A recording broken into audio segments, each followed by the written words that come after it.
This is JBigTicket23 from GreenPCGamers.com. In this video, we're going to show you how to install a secondary processor into a Precision T7910 workstation.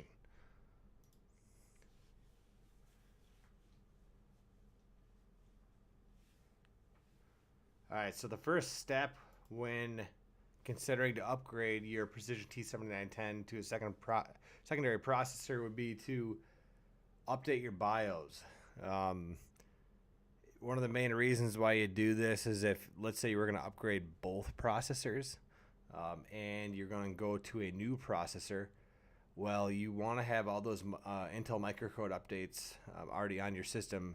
If you don't upgrade the BIOS before you add new processors, basically you're going to get no video. So with your single processor installed, from the factory that's working, one of the easiest ways to do this is just go to Dell.com, go to their support page, go to the drivers and downloads, and you will find a BIOS update, and go ahead and download it and install it. And once you do that, you'll have the latest BIOS, so you won't have to worry about issues with microcode updates. We'll go do it quick here. So we're on Dell.com, click on support, and then click on drivers and downloads. So the easiest way to do it is just enter your service tag, submit it. If you don't want to go that route, you can go and find it through here. Desktops, Precision Workstations. We've got a T7910 right here. This detect drivers tool is really nice too. That'll update it. But if you only want to do your BIOS, go ahead and click on category, click on BIOS. There it is. Download it. I have Windows 10 that automatically selected that. Download it, install it, and you will be in good shape to start this process. So a few other things that you want to go through before you decide to upgrade or add a second proc. If you're not going to upgrade both processors, and in this video we're going to show you we're not upgrading both. We're just adding a secondary proc because our primary processor is already really awesome. So what you want to do is you have to find out what your step code is or the model number to your existing processor. So you can do this multiple ways. Here are three common ways to do it. You could remove your side panel and pull off the heatsink on CPU 1 and wipe off the heat paste and look at the step code. It starts with the S, and the rest of it will be SL, SR, something like that. That'll be your step code. If you choose to go that route, make sure you reapply heat paste before you put that heat sink back on. Another step would be to go into the F2 setup on post, find out the model. Another way to do it would be to check your service tag on Dell.com. It's that same page you were just at. You can look at your original system configuration. It'll tell you what the processor model is, but that's probably the hardest way to do it. So I would go the route of steps 1 and 2 if you need to do that. So remember to purchase additional memory that match your existing modules if you plan to add memory as well as a processor, because what happens is when you add that second proc, you open up another bank of memory slots that you can use.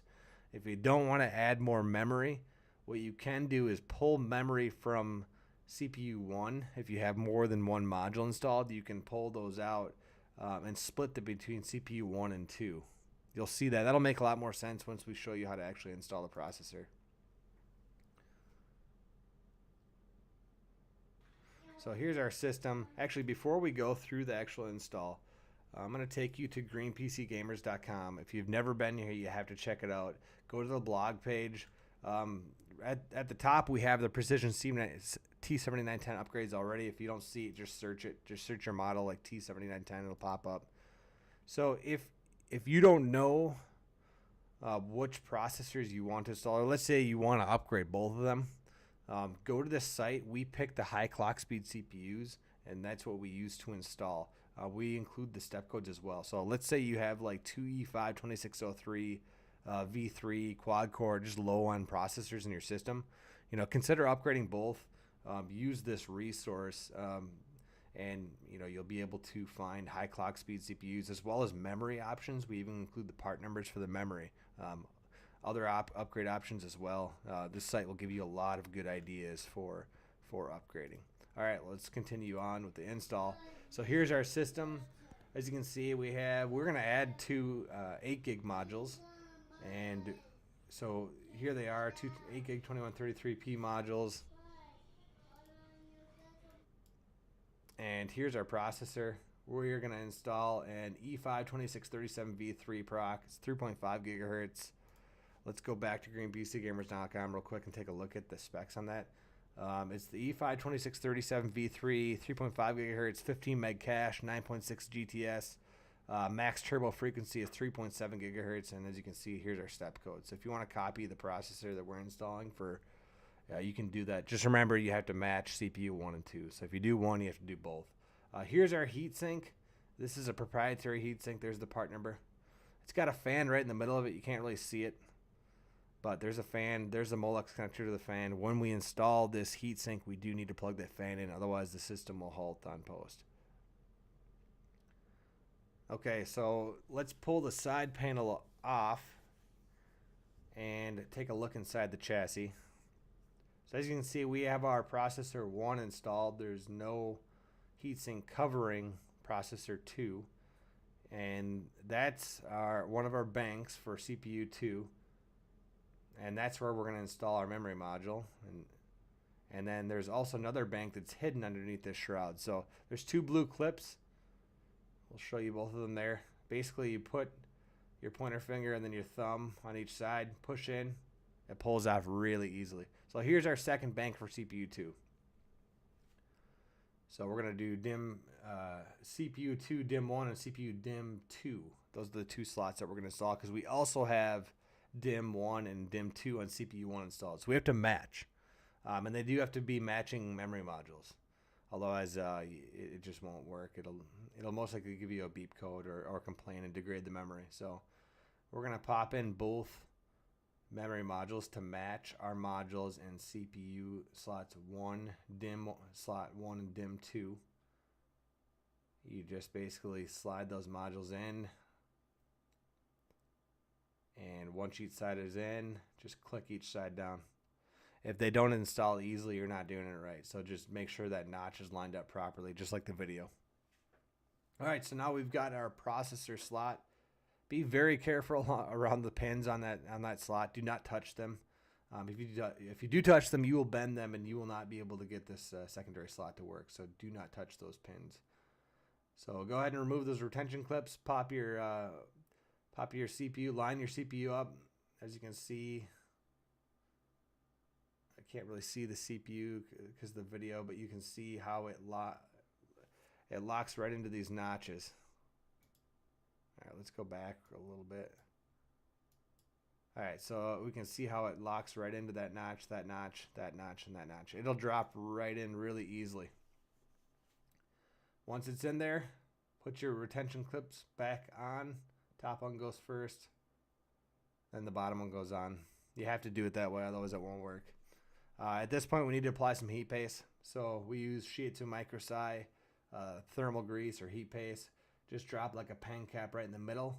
What happens is when we put that heat sink on and it heats up a little bit, it'll evenly spread that heat paste across that whole CPU. So that's, there's different ways to do it. This is the way I do it. It works really well.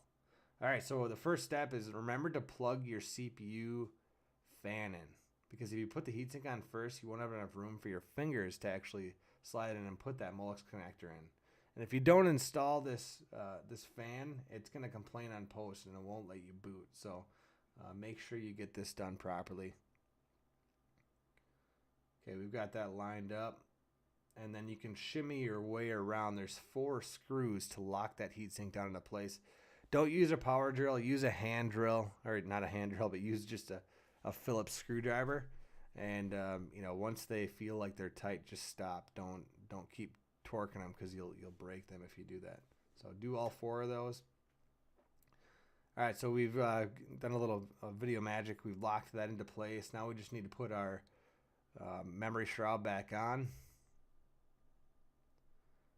And we have installed the secondary processor and memory that we wanted to install. Put your side panel back on.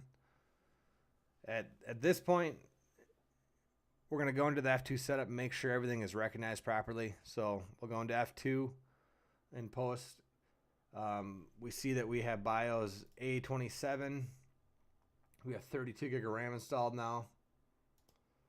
Everything seems to be running just fine. There's no errors in post. And if we scroll down, we will be able to see our processors. We scroll down a little bit too far. So I'll scroll up a little bit, and now we'll see our two E5 2637V3 processors are installed. So everything's working perfectly. The install is going great. While you're in here, take a look at performance. Make sure that you have Intel Turbo Boost enabled. It should be enabled from the factory. Just make sure that's installed. That'll allow you to get a little bit faster clock speeds out of your CPU if needed while you're working on your projects. So here's Windows 10. This is what the processors look like in Windows 10. It does utilize hyperthread. So we're actually getting, instead of 8 cores, it's showing up as 16 cores with hyperthread. So that's what it should look like in your device manager. No yellow exclamation points. Everything's looking great.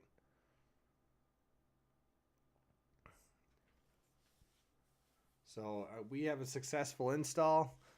If you have any questions, feel free to go to GreenPCGamers.com. You can post the questions on there. You can ask questions. You can comment below. Remember to subscribe to this page. I really appreciate you watching. If you want to ask live questions, feel free to follow me on Twitch. You can see my handle, and you can ask live questions in between gaming.